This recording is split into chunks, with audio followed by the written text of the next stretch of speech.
ශ්‍රී ලංකාවේ ප්‍රථම කවිබණ කැසට් පට නිෂ්පාදකීන් වන රන්සිලු කැසට් නිර්මාණ මන්දිරය සුවහසක් ශ්‍රාවක සවන් යුග පහන් කරමින් ඉදිරිපත් කරන රන්සිලු කවිබණ අංක 27 මහා පදුම ජාතක කතා පුවතයි මේ. පිටපත රචනය සහ ගායනය අලවතුරේ විජිතවංශ කිවිඳුන් විසින්. සම්පුන්න චන්ද නිබසුන් දරමානනං තං විද්දස්ත මුග්ගතරගෝර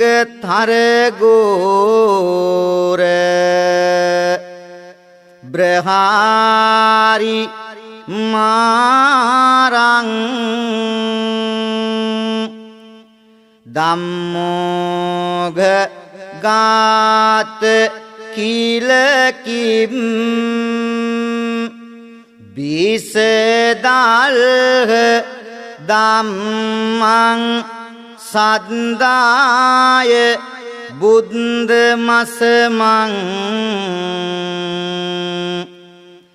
සිරසා නමාමි පිරිපුන් සාන්ද මණ්ඩල සුන්දර ආසම සම දිරිබිඳ දැමු ගෝර මාරුවාගේ බාලනියෙම සදහම් ගංගුල පාතුරාලු පාරම රාම ලොවුතුරු පාපියුම් ළඟ වැඳ වැටෙමි මම සන්තං දදං සුමාදුරංග රසං රසානං සත්තානු සත්ත පුරිසුත් තම සේවිතං යං රාගාදි රෝග හරණං සුරචාරු මන්තං සද්දාය ධම්ම මමලං සිරසා නමාමි දිනලද සාන්තිය සුමාදුර රාසිනිමානා සැනසුම ඔබය මොහාදුර නැත්සු සසර දිනා මනසට රාග හරණය කොට සුවය තනා සදහම් වන්දිමි තුන් ලොවටම සතුට ගෙනා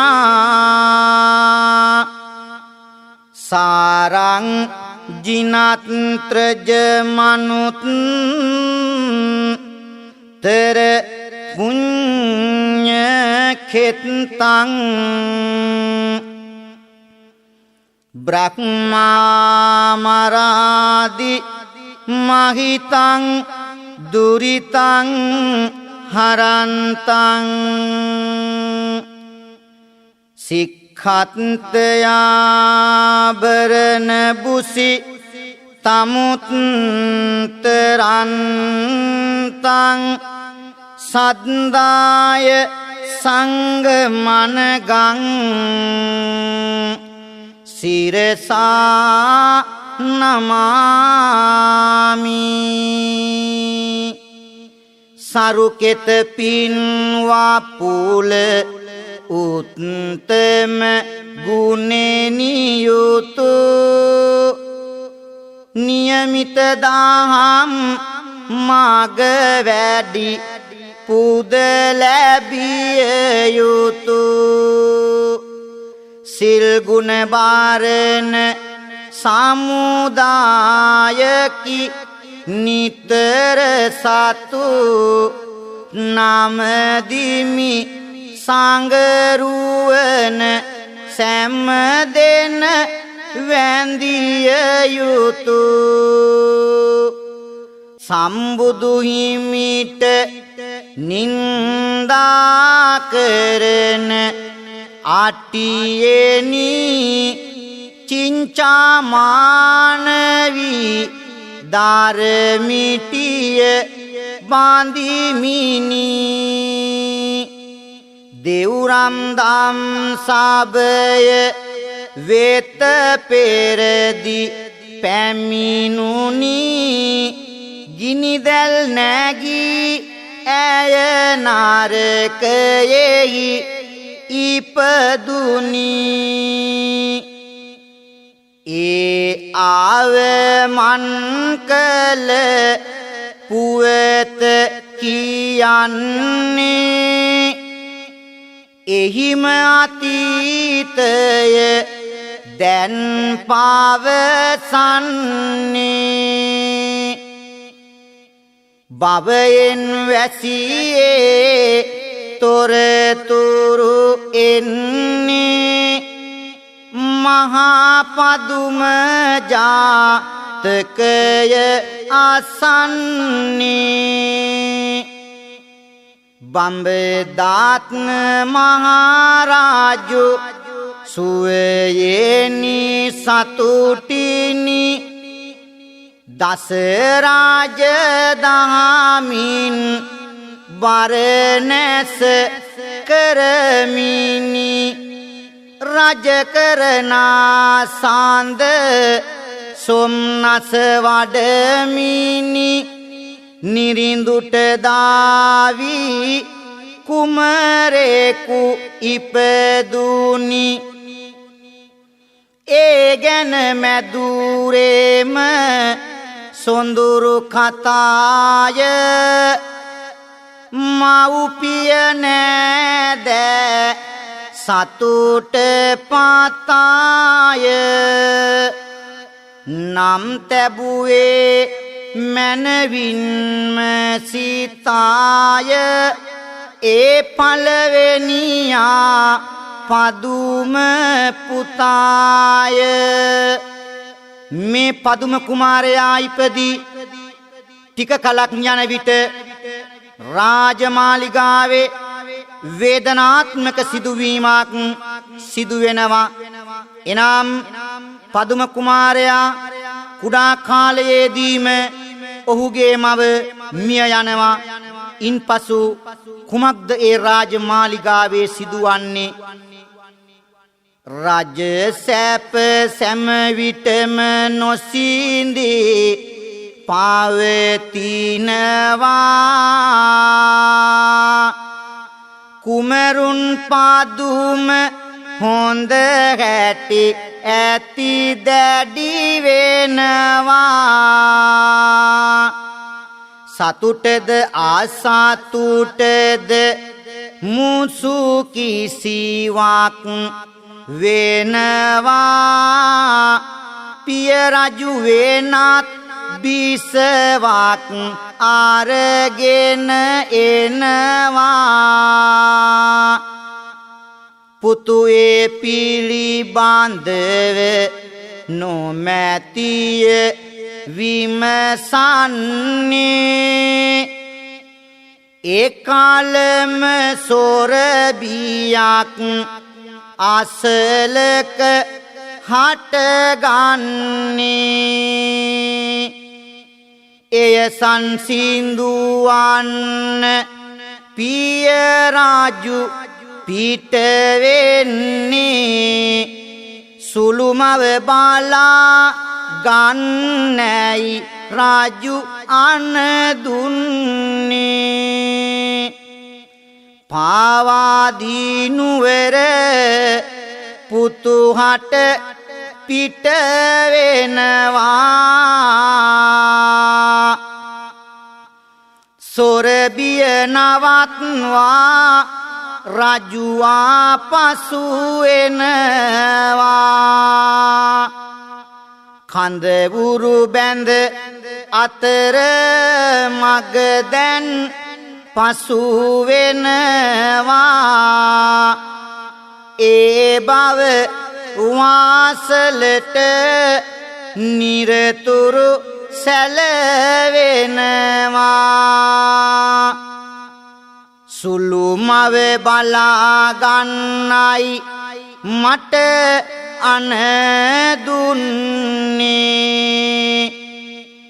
මැදුරට ගොසින් ඇගේ දුක සැප විමසන්නේ කුමරා තනිව බිසවගේ මැදුරට යන්නේ කෙලෙසද මවුනි යනුවෙන් තතු විමසන්නේ හැඩි දැඩි තාරුණ ගාත මහානිරින්දුට වැඩිය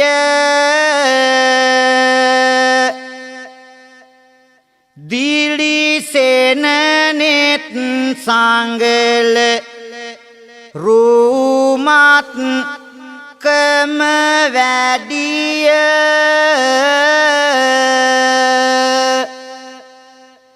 ඇය තනියානි හද තුල සිටි විලි දැඩිය පවසයි මෙලෙස ඇති කරගනි මින් එඩිය සුළු මව කියා මොකටද මට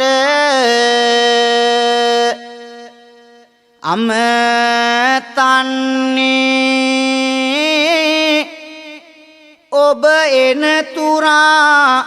මම මග බලමින් උන්නේ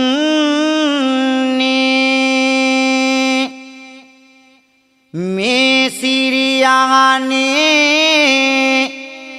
මම තනිවම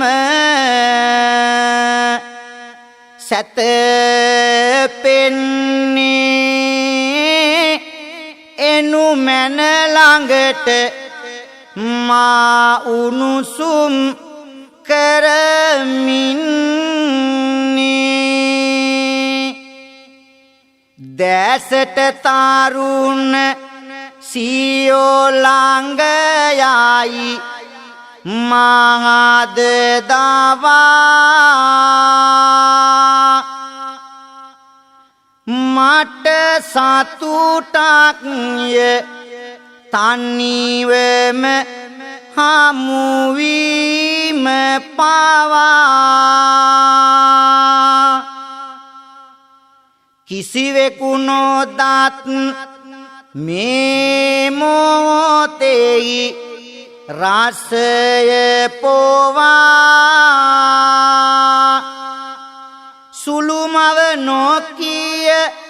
එනු මැන සිත් පහන නිවා රාගාග්නියෙන් දැවෙන මේ කුඩම්මා පදුම කුමාරයන්ට තමන්ගේ යහනට එන ලෙස අනිසි යෝජනාවක් කරනවා එහෙත් අදහාගත නොහැකි වූ යෝජනාව නිසා මහත්සේ කම්පාවට පත්වන පදුම කුමාරයා මෙසේ කියනවා මෙය පුදුමයකි ඇති කරවන මහාද දුක අමතක විනිද ඔබ සුළු මව කියන එක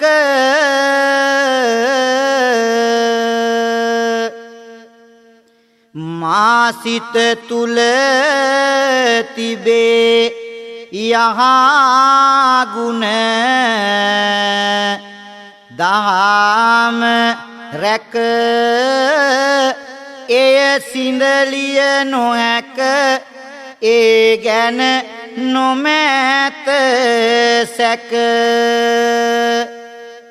අන්සතු කෙනෙකු දෙසරාගෙන්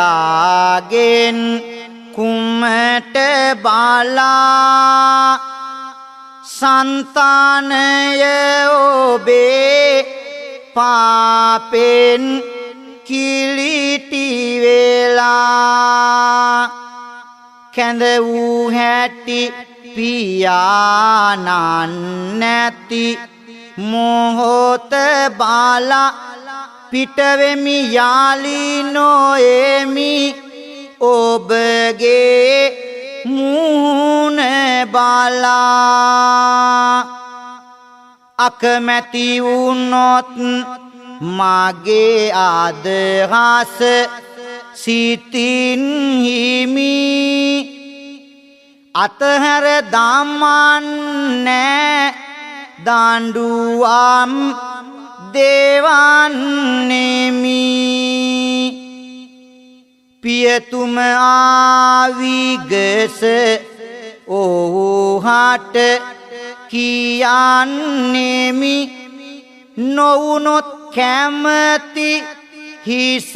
ගස්වා දමන්නෙමි කැපුවත් බෙල්ල නොහැකිය වෙන්නට කැමති රාගය අනවැසිය සැනසීමක් නොමැති මරණය දඬුවමකි දිවියට එන පැවති මරණය සැපකි මේවැනි දේවල් නොමැති කුරුයිරුය බිසව් සිත නරකට යොමු වන්නේ කුමරා ඇයගේ මන්දිරයෙන් පිටවන්නේ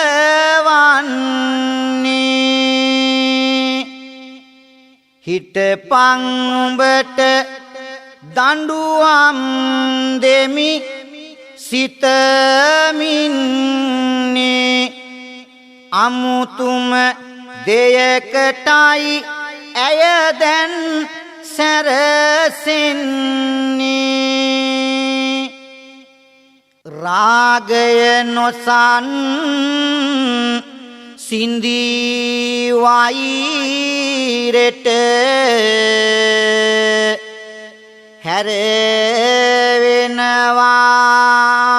හැරවෙනවා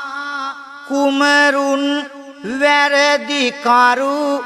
කෙරුමට වෙහෙසෙනවා ඉරමින් ඇඳුම් නිය පසුරෙන් සූරනවා ඇය ඇගේ ඇඟම සූරාගෙන වැළපෙනවා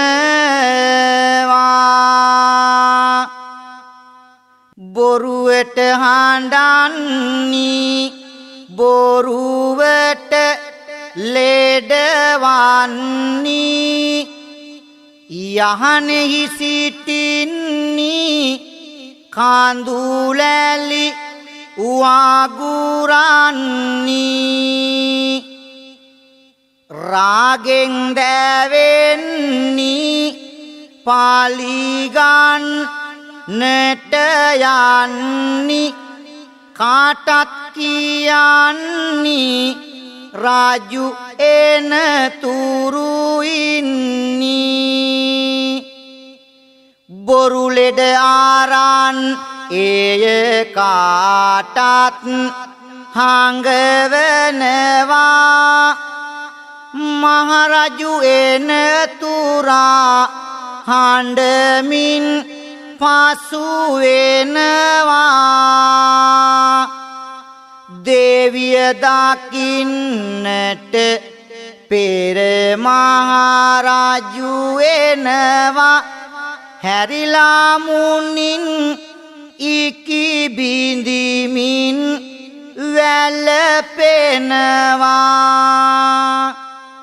නිරිඳුන් දුකෙනි පුදුමයකිනි විමසන්නේ මා යන විටදී ඔබ සතුටින් නොවැවුන්නේ ඇයි අද මෙසේ ආනට වී දුක් ගන්නේ පවසනු කීමද ඉකි ගසමින් වැළපෙන්නේ කෙලෙසද ඔබට මම මේවා පවසන්නේ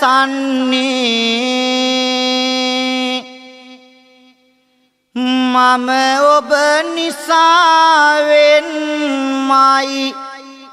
ජීවිතේ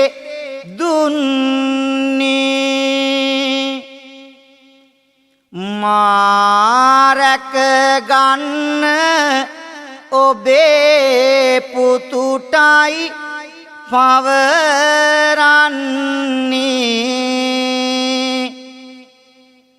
කළ අපරාධ ඔහු කොහොමද පවසන්නේ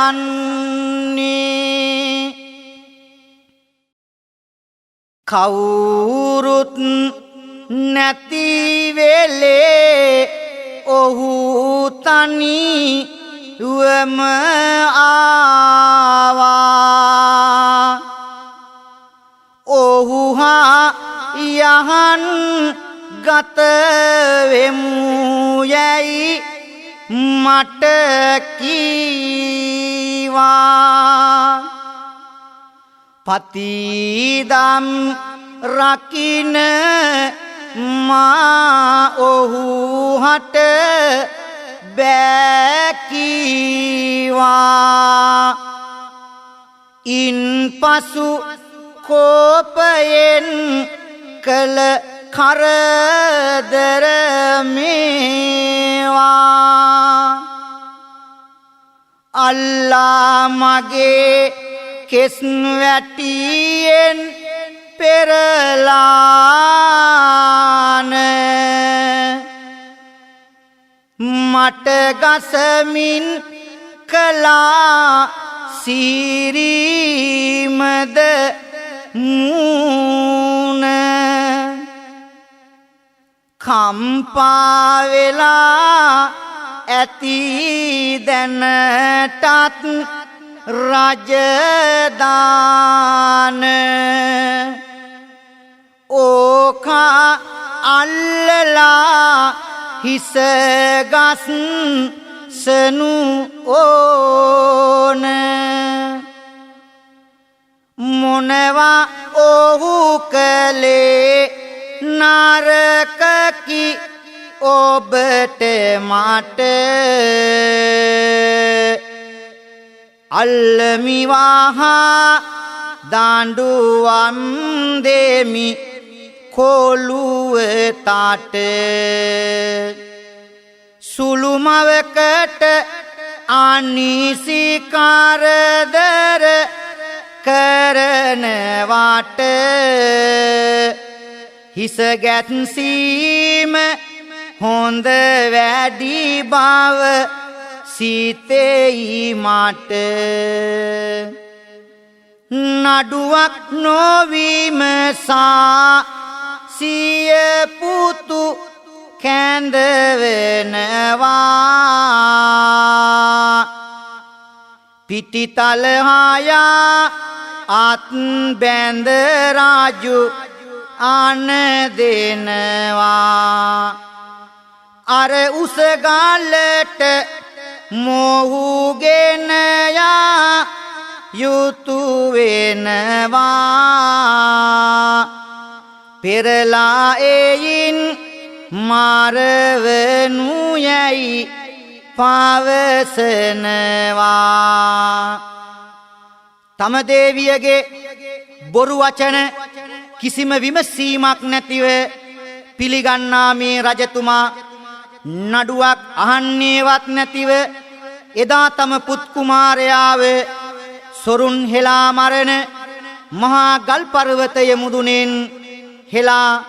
මරා දමන ලෙස අනකරනවා මේ අවාසනාවන්ත අවස්ථාව දකින රටවැසියන් එකට එකතු වෙලා මහරජතුමාට මෙහෙම කියනවා අපරාධයකි මෙය නිරිඳුනි නොකල යුතු වරදක් කළා නම් විමසා බැලිය යුතු කුමරුත් කියයි ඒ අදහස අනුවසිතු මා කළ වරද කිම් දැයි මට කිවිය යුතු එක ගැහැණියකගේ බස්ගෙන මරන්නට මහජනතා මතය නොමගරු කරන්නට අදහස් කළ නිරිඳු විය යලි යන්නට බැහැ කිසිවෙකුට මට ඉහලින් සිටින්නට මරන්න තීරණය කළත් ගල පල්ලට හෙළමිනි කුමරාගෙන යන්න කෙනෙක් ඒ සඳහා නොමවුනි කවුරුත් කුමරුට හිතවත් බව නිරිඳුට වැටහුණි මම යනවා මූ මරන්න කියා එදා පිට වුණි කුමරුන් රැගෙන මහගල මුදු නට යනවා මුළු ජනතාව දොස් කියමින් වැළපෙනවා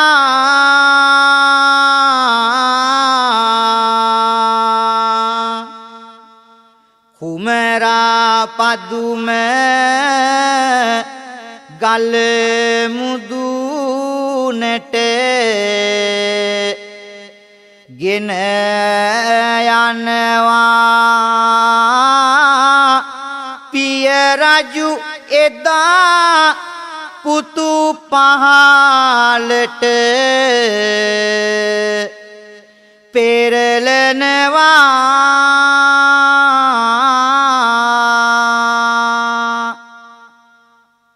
අල්ලා දෙපය හිස පහලට ඉල්ලන්නේ සල්ලාපය මුසා මරණය කැඳවන්නේ පෙරලා පුතා මහරජු ආපසු එන්නේ නොසිතුව දෙයකි ඉන් අනතුරු සිදුවන්නේ එමගල ආරක් ගත් දෙවියන් බලාගෙන මේ අපරාධයට එයිද නොදීගෙන යන විට කුමරු ගල පාලට වැටිගෙන ඔහු බේරුවා තම දෝතට වඩාගෙන ඒ මහගලෙහි සිටිනා රජු පෙනය මත ගෙනවිත් තැබී ඒ කුමරුන් ඇතිව මෙත තතුදත් නිසා හරි සතුටින් අපරිමිත සිදුදෙයට නාලොවෙහිත් පිහිට ඇත ඒ පර්වතය මත සිටිය නාරජුගේ පෙනගොබය මත සිටින පදුම කුමාරයාව නාග ලෝකයට රැගෙන ගොස් තමන්ගේ රාජ්‍යය කොටස් දෙකකට බෙදලා එක් කොටසක් පදුම කුමාරයාටත් අනෙක් කොටස නාරජුත් අරගෙන දෙන්නා සාමයෙන් රාජ්‍ය කරන්නට පටන් ගත්තා. කාලය ගතව වසරක් රාජ කම් කෙරුවා ඒ මොහොතේදීත් කාගෙත් නෙත් සිත් පිරුවා ඉන්පසු නාග රාජු වැඩකට මුල පිරුවා අමතා පදුම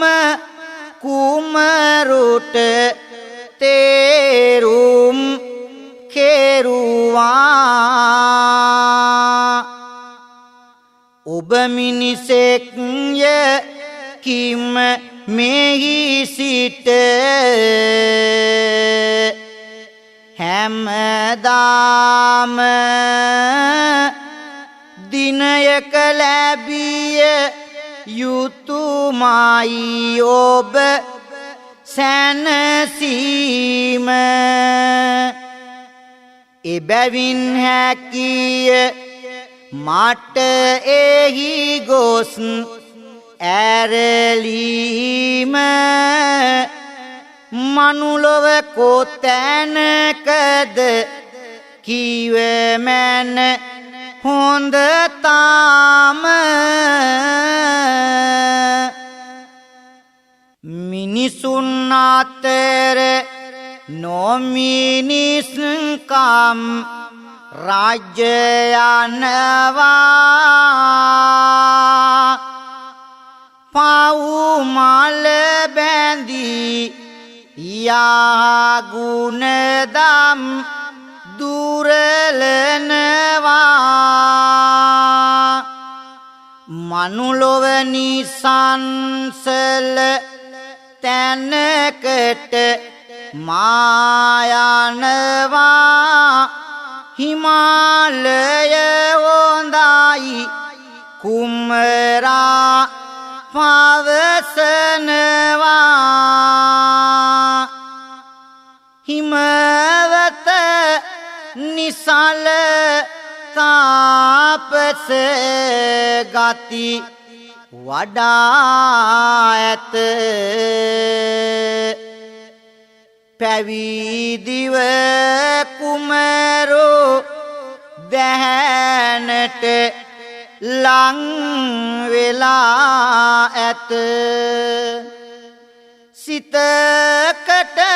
දැනෙයි සිල් සුවඳද වතාවෙත එහිදී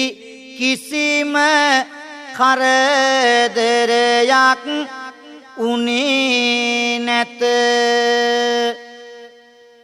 වැද්දෙක් හිමවතෙහි පෙර සැරි සාරන විට දුටුවා තාවුස්තෙම පැහැදී හැඟුම පිට වැඳලා ඔහුට එහි තොරතුරු අසන විට දැනගති පදුම කුමරා බව මෙනෙහි කොට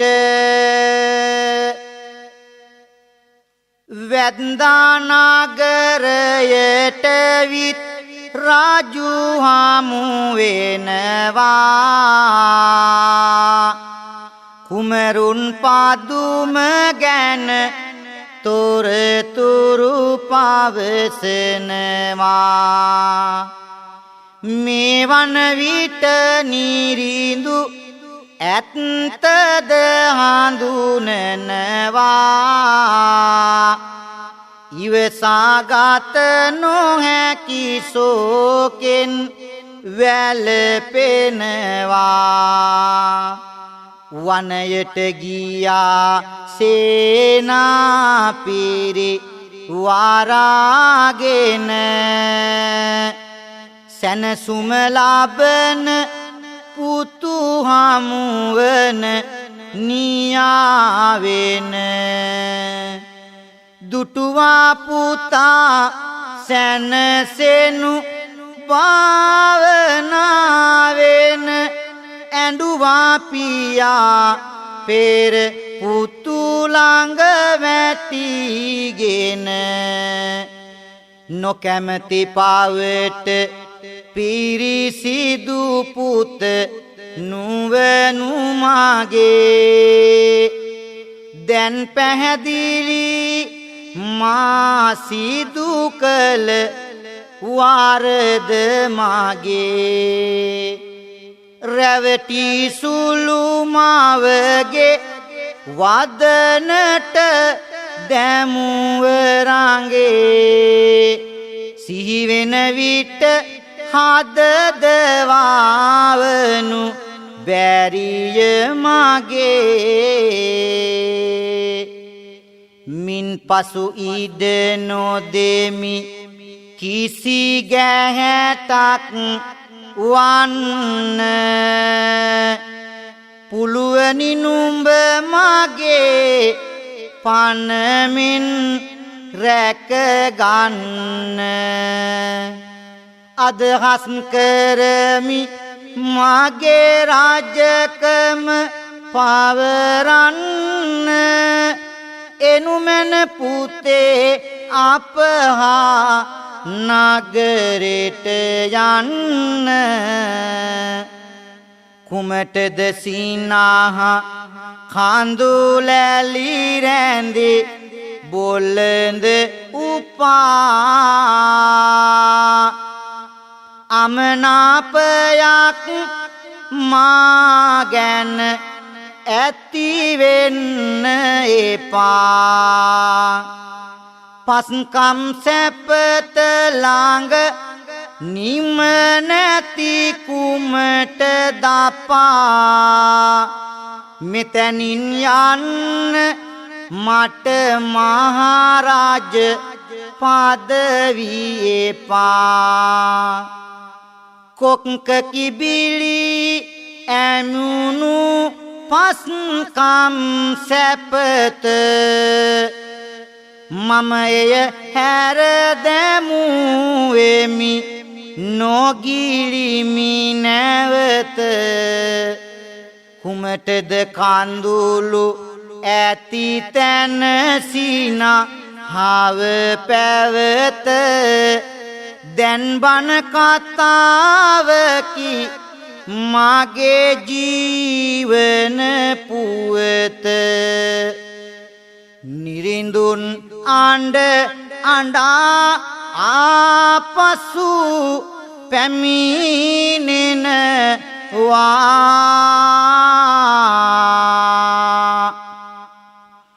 ඒන අතර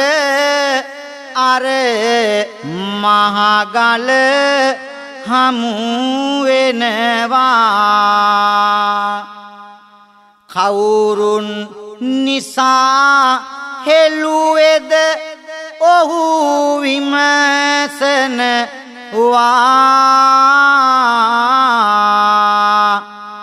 දේවිය නිසායයි ඇමතින් පවසනවා ඇය කළ වාරද ඇගේ පාසු පස්සෙන් එනවා මිනිසුන් වහා ඇය අරගෙන පැමිණෙනවා තරයෙන් පුපුරා මුදු නෙට යනවා රජ අන නිසා ගල පහලට පෙරලනවා අනුනට කළ වාදය ආදා තමන් සොයා කිසිවෙකු නොමැත මුළු ලොව ඇත නුවන් පියා පසුවී නමුදු නිසි දඬුවම තමන් සොයා පැමිණිය බව සිතා ඇය පරලොවට ගියා මිනිසුන් සරාගී දැනෙහි බැඳෙන්නේ බැරි වුණ විට සෙනෙහේ වෛරෙට හැරෙන්නේ කිසිවක් සදාකාලික නම් නොවන්නේ ඒකයි උතුම් බුදු බණිනුත් කියන්නේ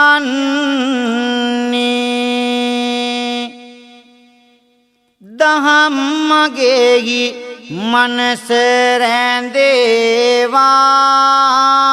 නිතින නුවන් අඳුරු තිමිර බින්දේවා පහන් සිතින් සොම්නස් වේවා තුටින නිවන් මාගෙන් සැනසුම් වේවා නිවන් මාගෙන් සැනසුම් වේවා නිවන් මාගෙන් සැනසුම් වේවා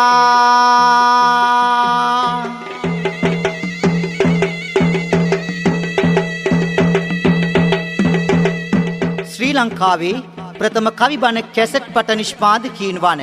රන්සිලු කැසට් නිර්මාණ මන්දිරය සුවහසක් ශ්‍රාවක සවන් යුග පහන් කරමින් ඉදිරිපත් කළ